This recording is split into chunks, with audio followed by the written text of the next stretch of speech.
absolutely. If a person knowingly releases to the public a sex tape, like a pornographic nature involving a minor, that is absolutely a criminal offense in federal court and in state court. Accuser claiming he was sexually assaulted, raped, and humiliated at a freak party in Miami. Jay-Z, Beyonce, Gloria Estefan, those are some of the names that appear in an explosive new lawsuit. Young man, don't ever come between a man and his meal. I never forgot that either. Most niggas would have to run the streets for years to learn a lesson that profound. It took me 2 seconds. Never get between somebody and their paper. Taking a man's livelihood away from him is akin to killing him. A tweet surfaced, now deleted, allegedly from a former bodyguard claiming Shannon met his partner at a Diddy party while she was underage. Instant explosion. But here's the truth. There is no confirmed connection between Shannon and Diddy. No photo, no business deal, no verified interaction. Shannon even said he never attended those parties because he wasn't famous enough back then and preferred to stay home. So why did people latch on to it? Because the real connection is scarier. Tony Buzbee. The lawyer at the center of all of this. He's not just representing Gabriella Zuniga in her lawsuit against Shannon. He's also the lawyer behind multiple lawsuits against Sean Combs, lawsuits that have triggered federal investigations, indictments, and an unraveling of one of music's most powerful legacies. So let's be clear, this isn't some minor civil case. This is strategic warfare, fought in courtrooms and through the press. And the players? They're dangerous. But here's the most chilling part. Buzbee publicly confirmed that Shannon offered his client $10 million to make it go away. $10 million. If that doesn't scream high stakes, nothing does. Because think about it. Either Shannon did something so serious he wanted it buried forever, or he's being dragged through the mud in a smear campaign so effective that $10 million felt like the only escape. Either way, that's a man on the brink. And what about Club Shay Shay? Sources say the podcast deal that was nearly finalized, rumored to be worth over $100 million, has now been quietly shelved. No press release, no follow-up announcement, just silence. And for a show that was once the crown jewel of black sports entertainment, that silence is deafening. So where does that leave us? Here's the harsh truth. Shannon Sharpe may never fully recover from this, even if the lawsuit is thrown out. Even if new evidence clears his name, the internet doesn't do apologies, it doesn't do nuance. Once your reputation is tainted, especially in Hollywood, you're done.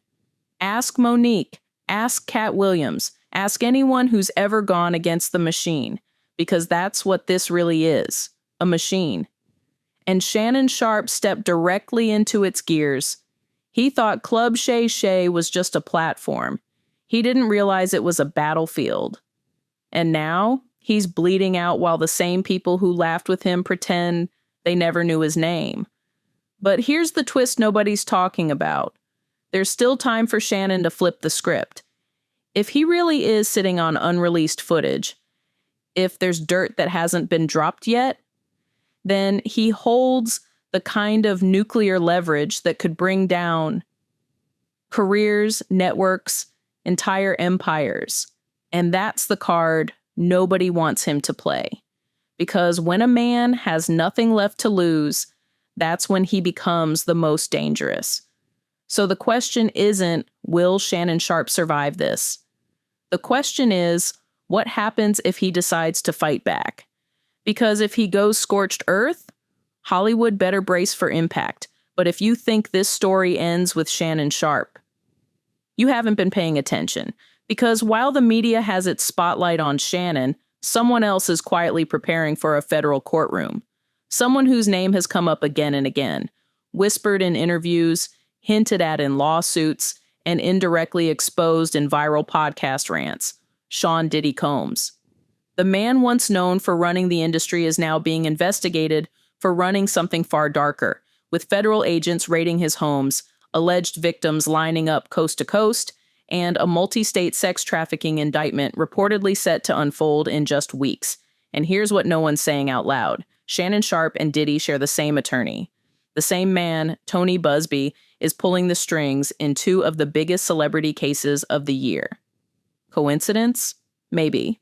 But timing like this doesn't just happen.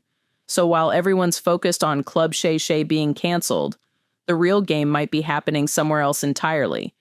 Because if Shannon's podcast was ground zero for exposing powerful names, and if Diddy's indictment unravels a web that goes far deeper than music, then this isn't just about lawsuits, it's about a collapse that might take down everyone tied to it. And when the dust settles, don't be surprised if the man they tried to silence ends up being the one who saw it coming first. Because if Dave Chappelle was right, this is just the beginning. Now, while most people are focused on the explicit details, the leaked audio, and the $50 million lawsuit, they're missing the real story. The powerful people pulling strings behind the scenes. The $1 million deals that got derailed overnight. The silence that's being forced on one of the loudest voices in media. And the scariest part? This might not be just about Shannon Sharpe anymore.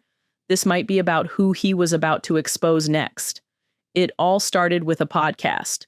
Club Shay Shay was never meant to be what it became. At first, it was just a retired NFL legend having conversations with celebrities, athletes, and influencers. Nothing controversial, nothing messy, just a chill vibe. But somewhere along the way, it became something dangerous. It became a war zone. And Shannon, he didn't walk away. He amplified it. When Katt Williams came on in early 2024, he didn't just talk. He torched the entire entertainment industry, called out Cedric the Entertainer for stealing jokes, accused Kevin Hart of being a plant, hinted that Sean Diddy Combs was offering deals with strings attached, the kind of strings nobody wants to touch publicly. You know what he said? Diddy be wanting to party, and you gotta tell him no. The internet exploded. The interview pulled in 80 million views. Memes flew, fans celebrated, but behind the scenes, the mood was very different. Dave Chappelle saw what was happening, and he warned Shannon. He said, "What part of the game is this?" He was calling out the code being broken. Celebs don't go after other celebs publicly, and they definitely don't use another celeb's platform to do it. Shannon was playing with fire, and Dave knew it, but Shannon kept going. Next came Monique. She dragged Tyler Perry, called out Oprah, slammed Kevin Hart, and she didn't hold back. Shannon gave her the mic and let it burn. But this wasn't just celebrity gossip. This was reputational warfare. And then, right as Shannon was about to sign a podcast deal, rumored to be worth over $100 million, the hammer dropped. A woman named Gabriella Zuniga, known in the case as Jane Doe, filed a civil lawsuit for $50 million, accusing Shannon of rape, abuse, and emotional control over the course of their relationship. That timing, perfect for anyone who wanted to stop him from ever speaking again. His lawyer called it blackmail. Her lawyer, Tony Buzbee, the same one representing accusers in the Sean Combs sex trafficking investigation, called it justice. But here's where things get sinister. Shannon reportedly offered her $10 million to walk away quietly. That's not a rumor. That's confirmed.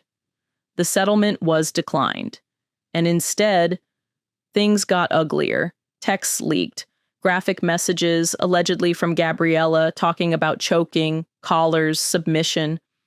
Shannon's camp used them to paint her as untrustworthy. But then her team dropped their own bomb. Post-assault texts where she told Shannon no means no, and said she cried after he ignored her. Then came the audio. Shannon was heard threatening to choke her, saying, "If you say that one more time, I'll choke the expletive out of you." In another recording, he joked about being a big black man choking a small white woman. It was dark, disturbing, and viral. Suddenly, the tide shifted, and people started asking, how did we get here? How did Shannon Sharpe, the Hall of Famer, the sports analyst, the funny guy with the cigars, end up at the center of the most radioactive media scandal of 2025? That's when rumors started flying. People began connecting dots that maybe shouldn't be connected.